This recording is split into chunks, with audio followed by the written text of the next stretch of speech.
Today I was listening to an emergency meeting. If you don't know what that is the podcast by Andrew Tate. So Andrew Tate recently had a boxing match with Chase Damore, and Chase surprisingly won. But Andrew Tate got up like a man, and he hopped on his podcast this morning, and he stated that he was unafraid and he'd do it again and some other things. He said that he respects Chase and that Chase won fair and square.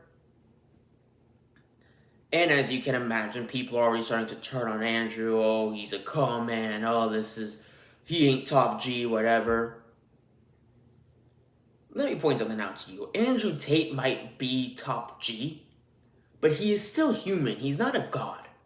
Humans lose. Men lose. It's like that saying from Rocky. It's not how hard you get hit. It's how many times you can get hit and get back up. But something that Andrew said in regards to his fans now turned haters complaining that, oh, you didn't lose the match, you're not top G. Half of you motherfuckers who are making fun of Andrew Tate for getting beat by Chase Damore wouldn't step in a ring with Chase Damore. Tate has billions of dollars. Tate has his multiple strings of income, has his own online school, has his own company, lives in a fucking mansion surrounded by security guards. He did not have to come out of retirement to pick this fight. He chose to do something that he did not have to do because he likes to challenge himself. Most of you motherfuckers are too scared to roll out of bed in the morning. So for you to go online and say, Andrew Tate lost. Wow, not top G. Oh, okay then. Let's see you get in the ring then. Let's see you get in the ring since you want to talk about how, oh, Andrew Tate's a pussy now, haha. So Andrew Tate said, as long as I am breathing, I am not afraid of any of you. Now, I will admit, in the beginning, I had my doubts, but they lasted not that long. Because, see, Chase Damore seems like a pretty stupid guy. I've seen his previous fights, they weren't that impressive. I've seen him brag about his Hot Wheels collection and how he's so rich that he drives around in a 2004 Honda. And I've seen him twerk in a skirt after winning one of his battles. And I looked at that and I said to myself, this guy can't fight for shit. Andrew Tate's definitely got this. He's got this in the bag. And then he got beat. And then when I saw the highlights, I saw Tate fighting. And he couldn't even throw a single punch or block one. Now, I might follow Tate and I might be a fan of his, but I'm not a sheep either. I can tell you right now that Andrew Tate did not fight well at all. He fought like a little boy. He fought like a little pussy. Now, I know that I'm saying that as someone who has not professionally fought myself, although I do know martial arts. Personally, my confidence is dangerously high. My confidence is so dangerously high, I'll fight anyone, anytime. I'll fight Chase Damore in the ring right now. For the record, I'm talking shit about Andrew Tate kind of right now, and I would get into the ring with Chase Damore. Would I lose? Probably. I don't believe I would lose, but the odds say otherwise, because this guy is a champion. He's much taller than me, much stronger than me, has years of training. The likelihood of Tate beating Chase in a second rematch is actually higher than me beating Chase. But you know what? I believe in myself, and I believe that I could totally do it. Because guess what? It's better to be delusional and get shit done versus having no self-esteem at all and get your ass whooped. So you got two choices. You can either have low self-esteem and not accomplish anything in your life ever, or you can have very high self-esteem. Have your confidence shoot through the fucking roof. Be so confident that they call you cocky and narcissistic. Be so confident that people can't stand your confidence.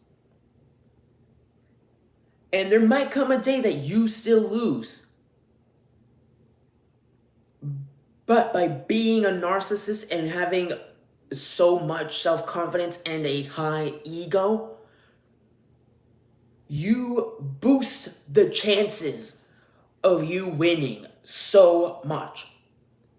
They try to convince us that having an ego is a bad thing because they know people with egos are the real niggers who get shit done. You think Thomas Edison invented the light bulb by curling up in a corner and crying like a baby? I can't do it. I can't do it. I've already tried 999 times to get this light bulb to turn on, and it's not turning on. Oh my god, I'm such a failure. I'm such a failure. Pass me the tissues, please. And maybe he did do that in private.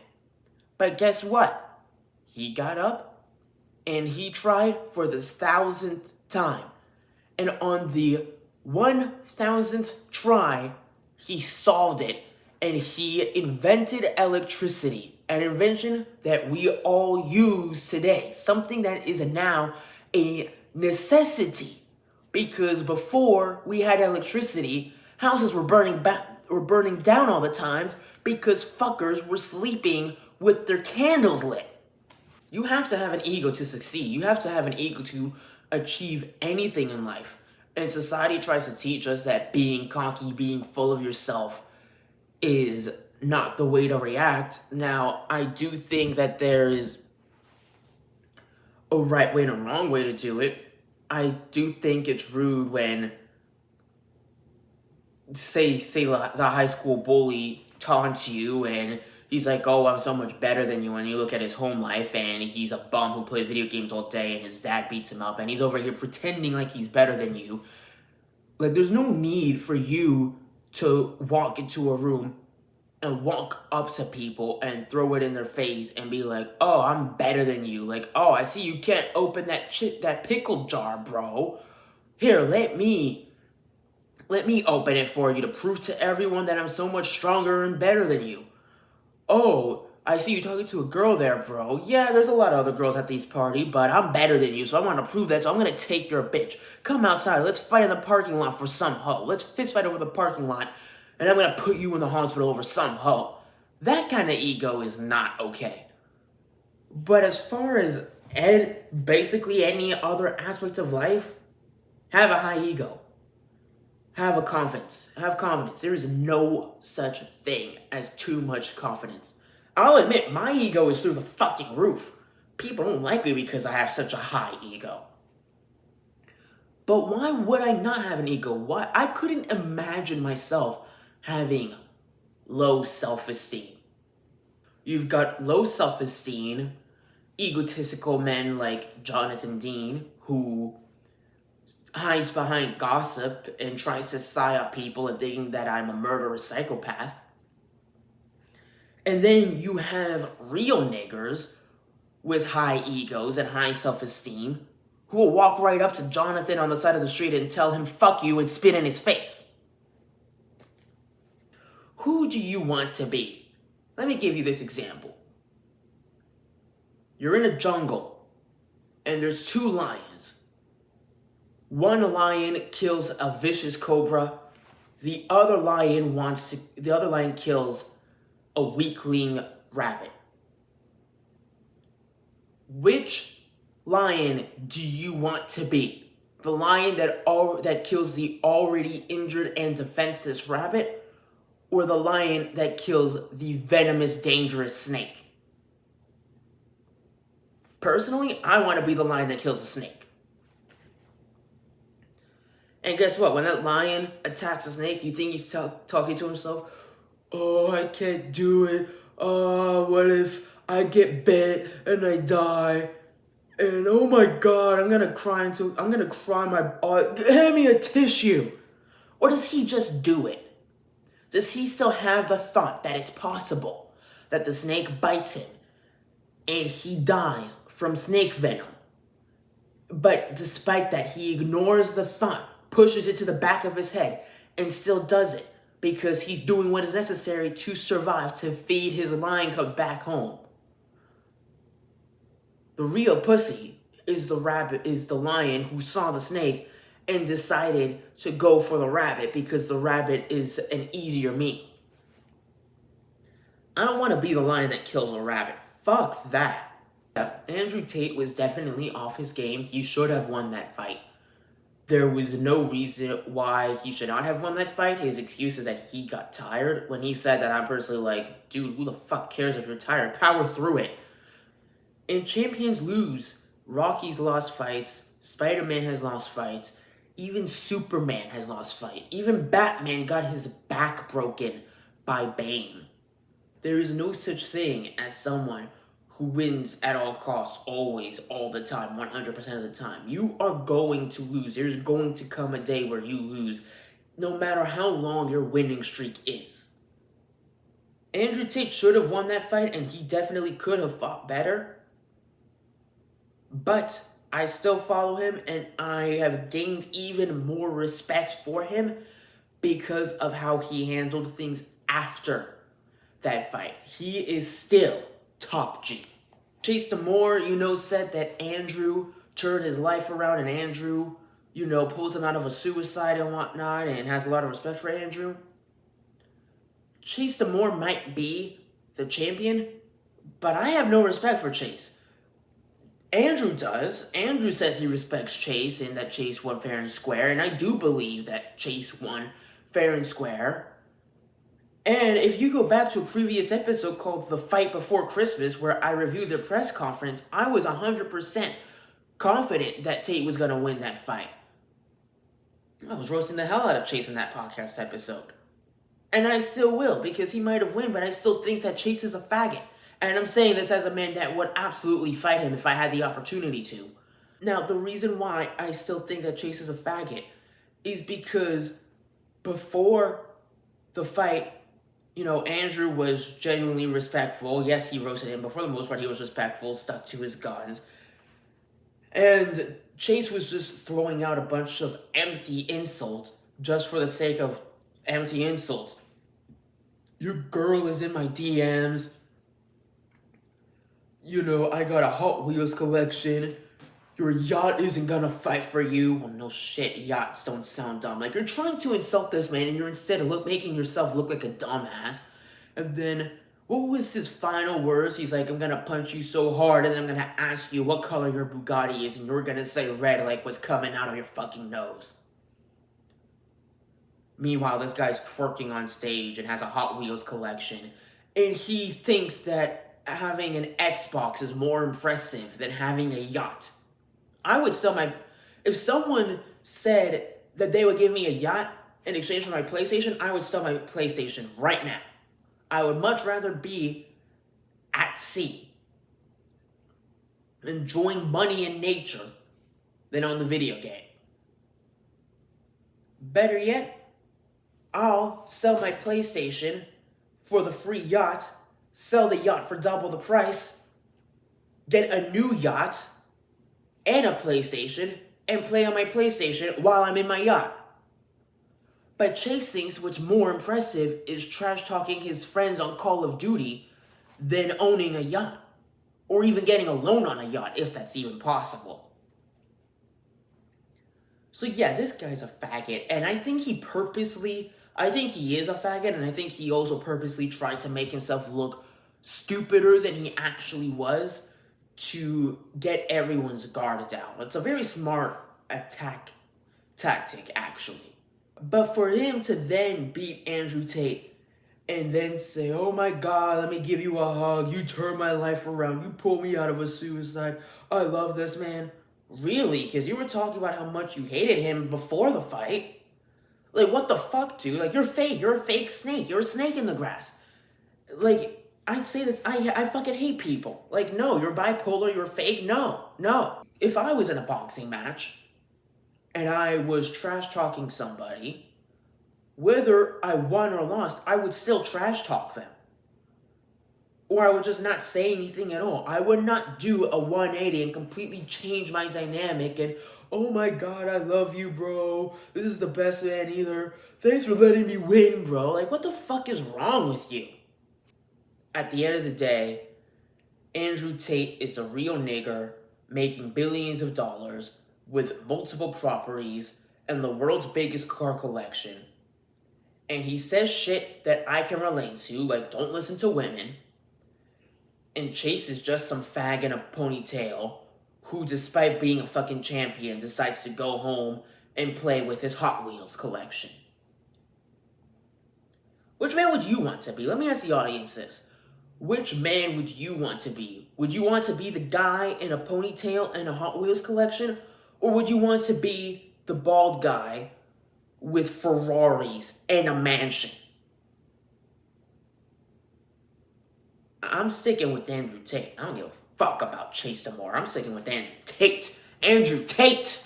You walk into a room and you say Chase Damore, nobody even knows who this guy is. You walk into a room and you say Andrew Tate. That's a name with power. It's a name with importance. Now, there's a very important life lesson in this for me, and that life lesson is gambling.